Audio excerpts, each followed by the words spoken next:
I'm Jeff Miller. I'm the Chargers beat writer for the Los Angeles Times. And I am Mike DiGiovanna, one of the Chargers writers for the Los Angeles Times. This week, Chargers, big game, going to Foxborough to play a very mystique-laden Patriots team.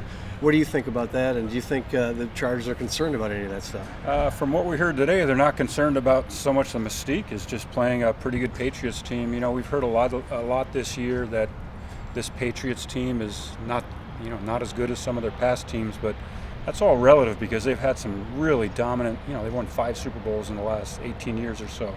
They've had some great teams, so I think they're beatable for sure. I think the Chargers know that. I think the Chargers feel like they have probably a better overall team than the Patriots this year. It's Tom Brady. Some say the best football player to ever play the game. This guy always plays in the big game. You know what I mean? The big game is nothing new to him, and I'm sure he's on that same path. We're in the way, and I'm sure he's going to, approach the game and try to win. But that's the same way we're approaching the game. We're going to go play against a great New England team. Those guys are always sound, always disciplined. They're not going to beat themselves. We got to come play great football, execute at a high level, and when we can get the ball, we got to get it. These Patriot teams, just over my experience with them, is just that every little detail, every little thing is even more magnified. I think of all teams in the league, they do a heck of a job of capitalizing on your little errors. We got to be on all those details so that we can execute at the highest level to score in the red zone and convert third downs and all those things that end up being the difference. Now, Jeff, one other thing we learned today that Brandon Meebane's daughter passed away last week, and here he is today back with the team. A very emotional time.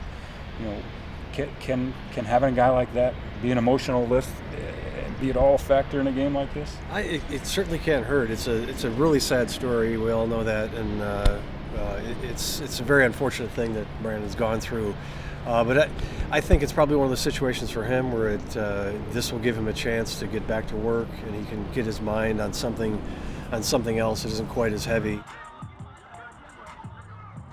So, Jeff, time for predictions. All You've right. been pretty spot on this year with your predictions. I had don't a know nice what your start. record is, but I had a nice start, but it's gone a little bit south here in the second half.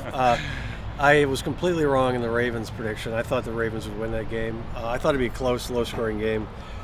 So I have a feeling that the Chargers are going to win. I think they're going to win this game. They're underdogs by 4.5 points or so, but I think they're going to end up winning the game by 4.5 points or so. I do think. I don't think they have any reservations about going on the road to play this team. I don't think they care about the weather, as long as it isn't a snowstorm or anything crazy like that. Which right now it doesn't sound like that's going to be the case. I think it'll just, if you just take it as like these two teams are playing each other. I think the Chargers are very confident that they can play with this team, and as you said, I think they probably believe they're the better team, and they might be right, and they might have more talent. So I think the Chargers will win.